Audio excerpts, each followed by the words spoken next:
सुभद्रा सहायता को विप्लव बोली बखाणुचंती आ कोटिएरु अधिक महिला दुईटी किस्ती रे 10,000 टंका पाइथिबा कथा कहि निजे निज पिठी थापड़ाउछंती किंतु महिलांको मन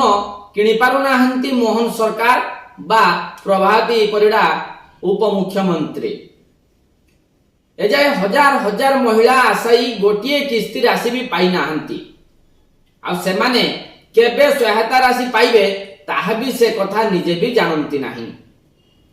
आ सेमानंको बैंक खाता को केबे टंका आसीबो मिलिबो ना मिलिबो नाही ताहा सेमानकु जणा नाही आ सहायता मिलिबारे केउंठी समस्या रहिला एपरि अनेक असमाहित प्रश्न सेमानंकु व्यतिव्यस्त करि पखाउची किए टोल फ्री नंबर रे फोन करी उत्तर खोजुची तो आउ किए बैंक अंगनवाड़ी दीदी पाखक दौड़ी खाली सेतिक नुह आउ किए जनसेवा केन्द्र दौड़ी दौड़ी नयंत होती 35 डिग्री 38 डिग्री खरारे किंतु सुभद्रा टंका तो मिलू नहीं मिलुची केवल हताश सुभद्रा योजना रे राज्यर समस्त महिला राज्य रे 2.25 कोटी महिला मध्यरु समस्त महिला को सुभद्रा सहायता दिया जिवो बोली कुहा गला आ 2 वर्ष रे 50,000 परिवर्ते वर्ष को दुईटी किस्ती रे 5,000 लेखाए 5 वर्ष पर्यंत दिया जिवो बोली सरकार घोषणा कले आ पर्याय क्रमे पर्याय पर्याय करी 5टी पर्याय रे प्रथम किस्ती 5,000 टंका दिया गला आ गत 8 तारिख रे द्वितीय किस्ती भी सरकार देले एहा सत्ते सुभद्रा सहायता पाइबा को योग्य विवेचित हजार हजार महिला एबे भी अर्थ राशि पाई नांती सेतिरु वंचित होइचंती नाही जे सेमाने अप्लाई करि नांती सेमाने अप्लाई करिसंती पाइबा पई मध्ये योग्य अछंती बहुत महिला माने किंतु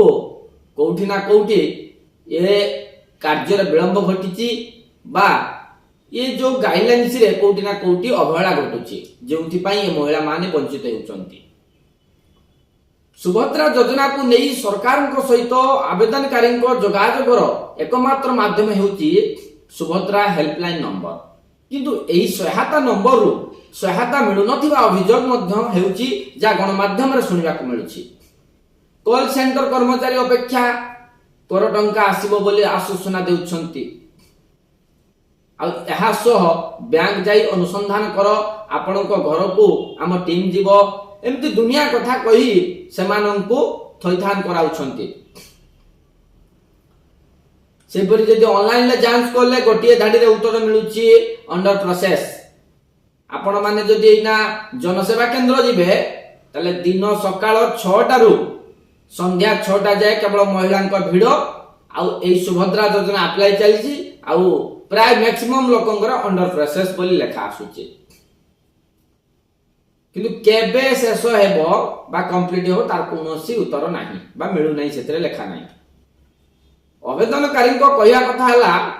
प्रथमे आवेदन करिया पई बेस दहगंज हेबा को पडिला तापरे डीबीडी पई भोक उपास रे बैंक रे दिन काटिबा पडिला या भितरे 7 मास बीती गलानी किंतु 5टी पर्याय रे आम पाळी पडिला नाही आवेदन फॉर्म रे उल्लेख थिबा सहायता नंबर 1467 रे फोन कले 48 घंटा अपेक्षा कर 72 घंटा अपेक्षा कर बोली उत्तर मिलुची आ टंका पाइथिबा आम भली आवेदनकारी केवल हताश हेबा छडा आउ किछि नाही जदि टंका न देबे ताहले सफा मना कर दियंतु काहिति महिला को जनसेवा केंद्र अंगनवाड़ी बैंक दौड़ाउछंती एबरी दहगंज करंतु नाही बोली सेमाने मध्ये क्षोभ प्रकाश कलेनी जदि यहाँ पाई कोनोसी गाइडलाइंस रो व्यवस्था करिवे नाही सरकार अप्लाई रो केते दिन परे सेमानंकु मंजूर हबो बा मिलिबो तार कोनोसी तथ्य मिलु नाही ताले सेमाने कोउठी की जिबे आ केमिति जानिबे ता प्रश्न महिलांक भितरे आसुची आमे ए खबर को केवल आपण मानक पाखरे पहुंचौचु ए समस्या रो समाधान करिया पई रहउचु नमस्कार।